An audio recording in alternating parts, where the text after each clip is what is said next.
All right, so you're on a sales call. Things are growing really, really well. You're listening to your prospects' pain points. You're properly understanding the symptoms and diagnosing whatever they got going on. And you're on a really good one because you easily can solve their problem. You're positioning yourself as the prescription, the solution to whatever pain is ailing them. And then from there, when they finally ask, like, well, how much is this going to cost? You drop your price, you drop your offer, and then you wait, you pause, listening for a reaction. And from there, the three dreaded words come out of your prospect's mouth. This is too expensive, or this is too, 4 words. This is too expensive. Another variation, I can't afford that. Okay, maybe it's 4 words. Anyway, when you hear those words, the self-doubt starts really kicking in. You start thinking, man, should I have charged less? Well, I'm here to tell you right now, pricing actually isn't the issue. The real issue, it is that you're effectively selling your service and not truly what they're looking for, which is an outcome. It kind of sucks, but that's just the hard, honest truth. By the way, if we haven't met yet, my name is Emmanuel. I am the founder and kind of chief talking head guy here in this cool little part of the internet. I also run an agency called Square One Group. Really, our mission is to help founders, service providers really grow and scale their business using systems. And listen, this is a major problem that a lot of founders face, like feeling like they're too expensive, when in reality, they're probably too cheap and they could probably charge a little bit more.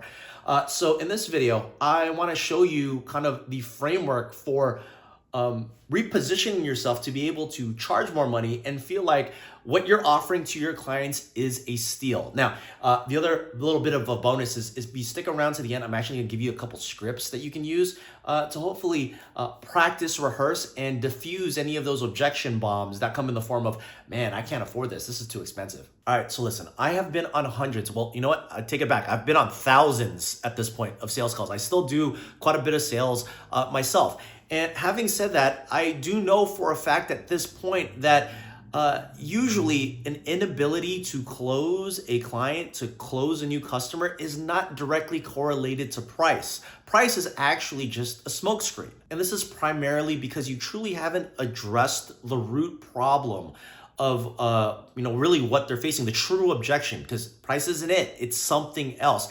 And actually, once I was able to really truly understand and identify this, it became a lot easier to sell stuff. Okay, so quick story time.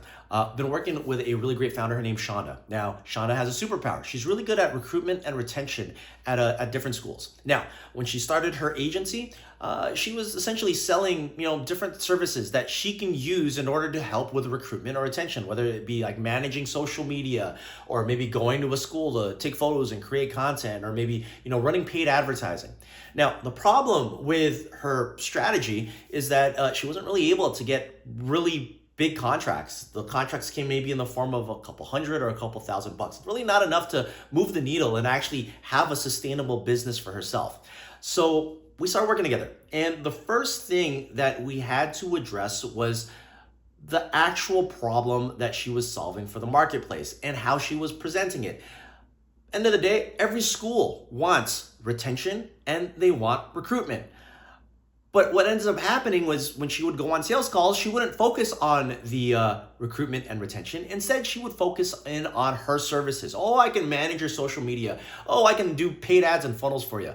The problem with that is it doesn't actually solve the problem. It's really just her saying what she's really, really good at. And therein lied the problem. All right, some real talk. Well, you see, people don't care about the ingredients. They only care about the finished product. And in her case, people don't care about how many posts you're gonna be doing for them or how you're gonna set up this website and how many pages this website has. They only care about one thing, the result.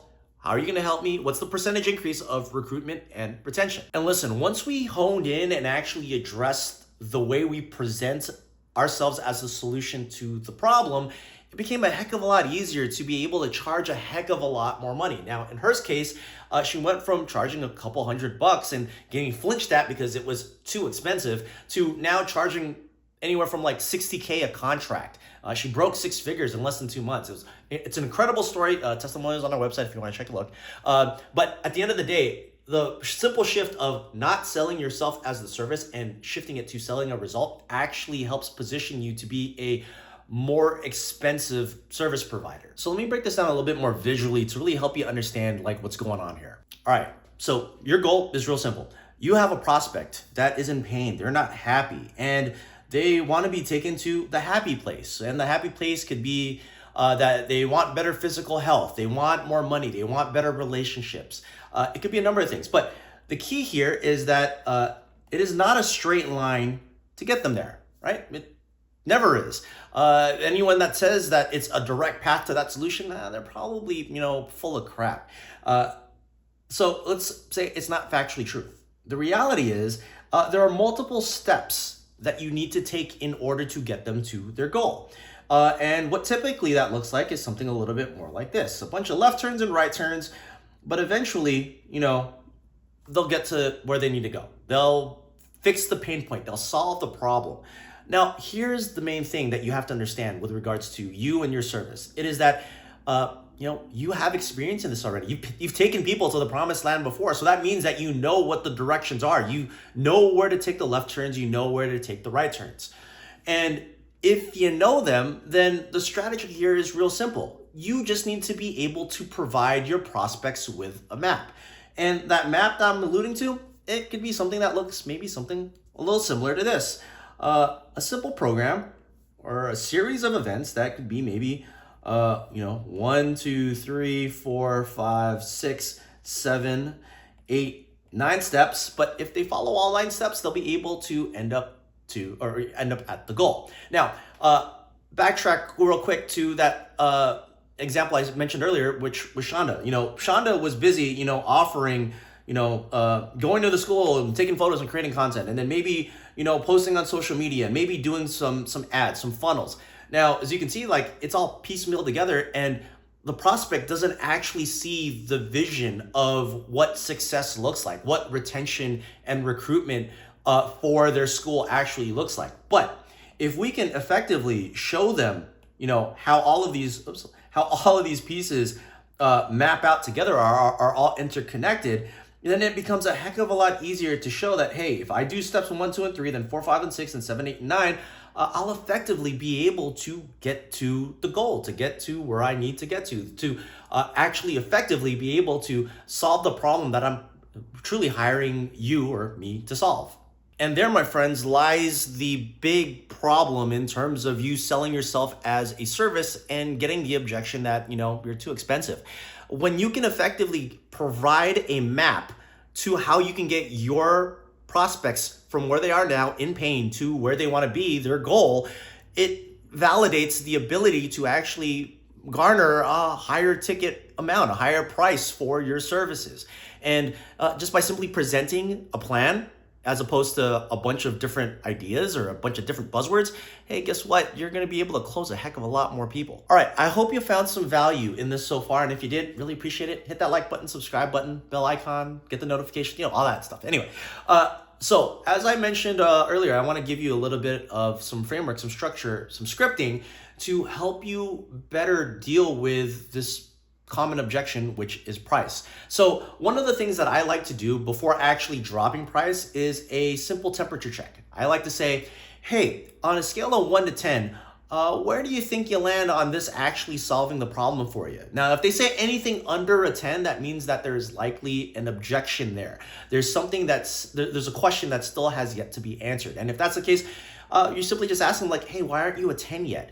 And then they'll likely say, I need to run it through my wife, or I don't have enough time. Whatever objection is kind of lying under the weeds, it'll eventually come out. And you essentially rinse and repeat the cycle. Well, are you a 10 yet? Until they finally say, yeah, this is a 10. This could actually solve a problem for me.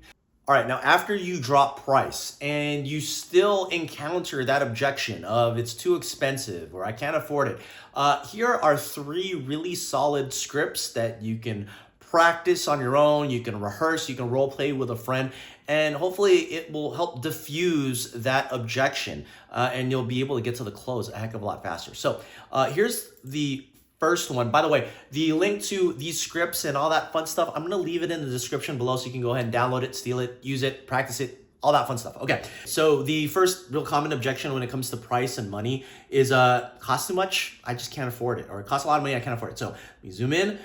This is the basic rebuttal to this, which is Hey, listen, actually, I get more concerned when people say that this is not a lot of money, because then at the end of the day, they just don't take it too seriously. If this costs a lot of money for you, then hey, guess what? You are going to take this whole process seriously. And I'll be honest with you, usually, and this is a fact, people that take this seriously because they feel that this is a lot of money usually end up giving me the best case studies, the best testimonials, the best reviews, because they know that they're going to take this truly seriously and they're going to get results. So just honest question for you, like, how long are you going to make I can't afford this be on the list of problems that you kind of run into in your life? All right, so that's objection number one.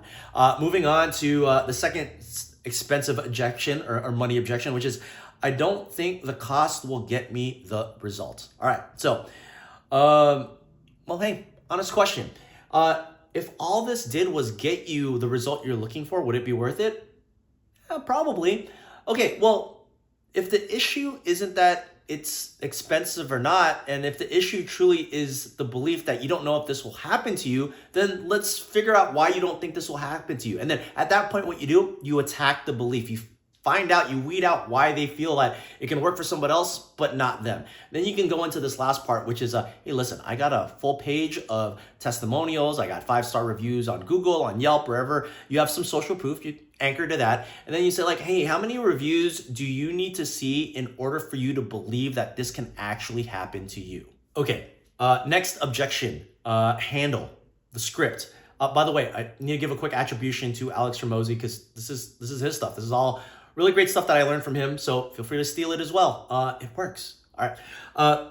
The objection is not sure if I should spend money on this. Well, simple. Objection handle, which is, hey, listen, money's going to get spent either way, no matter what. So the question is this something that's going to actually solve the problem that you're looking to solve, or is it going to be something that you truly don't need? Listen, if you look at the last 12 months, there is a bunch of stuff that you've purchased already that I'm pretty sure that you didn't really need. And you're probably going to do the same thing in the next 12 months. But here's the honest truth. You're going to be buying the lessons or the thing from me one way or another, whether it be you figuring it out on your own or you fast tracking it and actually having me work with you, and then we actually solve the problem. What really matters here is what you value the most. Do you value time more, or do you value money more? People that value money more will actually waste the time to try to figure it out on their own, or find the cheapest person on the block, get bad results, and then end up having to redo work. But if you value money more, if you value time more, then that truly means that you will spend and invest the money to truly get the solution as quick as possible. You will reduce the timeline. So let's play worst case, best case scenario. Best case scenario, I help you get to solving whatever pain point problem that you have a heck of a lot faster. Worst case scenario, we work together. Maybe you learn a thing, maybe you don't. But hey, guess what? And usually this is the part where I always like to drop some sort of guarantee, like a love it or leave it or something. Worst case scenario, hey, I have this 30-day love it or leave it guarantee. You can test it out. If it doesn't work for you, you hit the refund button, and you get your money back, and you get at least some of your time back, and you can walk away free and clear. All right, so that's this objection of the, not sure if I should spend money on this. All right, moving on to the last one, and this one's my favorite because there's a little bit of a story attached to it, which is I can't find the money. And the way that we deal with this objection, it's real simple. We just ask them a question. Do you know what you and self-made millionaires have in common? Simple. Both of you guys started from zero. Let me tell you a quick story. It's about one of the most successful business owner CEOs out there that I know. His name's Phil Knight. Phil Knight, owner of Nike. Now, here's the thing. Back when Nike was starting off, they actually didn't have a lot of money, and they got to a point where Phil couldn't afford to pay payroll to his staff. So instead of completely folding, what he did was he actually went to his vendors and said, hey, listen, I need you to give me money. I need you to loan me money because I need to pay for my staff to get these deliveries done. Because in order to do that, I'll be able to pay you, and we'll be able to grow, and we'll be able to, have this happy relationship together. And essentially, as the book goes, if you read the book, he was able to get his vendors to pay for his OPEX, his operating expenses, and to pay his payroll in order to get the orders done, to get shoes delivered, and, the rest is history. Everyone's heard of Nike. So let me prove to you very quickly that you need more resourcefulness than resources. Has there ever been a time where there's been an unexpected expense that landed on your lap, like maybe a surgery, someone got really sick, someone is doing really bad, they needed to borrow some money, and you need to figure out how to help them out? Chances are you found the money, right? Well, this is a clear sign that what you're looking for, what you truly need, is resourcefulness and not resources. All right, so to quickly recap, number one is if you're getting the price objection, it's too expensive, I'm too expensive, people can't afford me, chances are that's not really truly the objection. There's something else kind of lying under the weeds. And instead, in order to solve that problem, you got to sell a plan. You can't sell individual services that you offer. And if you're ready to drop price, remember, do that little feeler. Hey, scale of 1 to 10, how do you feel? If you don't get a 10, identify what the problem is and address it, diffuse it until you get to the 10. And then if you still get these really crazy objections about money, then download the workbook on the description below. And listen, if you truly like this video, then I highly recommend you check out this one here, which is really just breaking down referrals and why you cannot live on referrals. And if you think you can, let's break that belief now, because you just can't. Watch it. You're going to love it. All right, I'll see you on that video.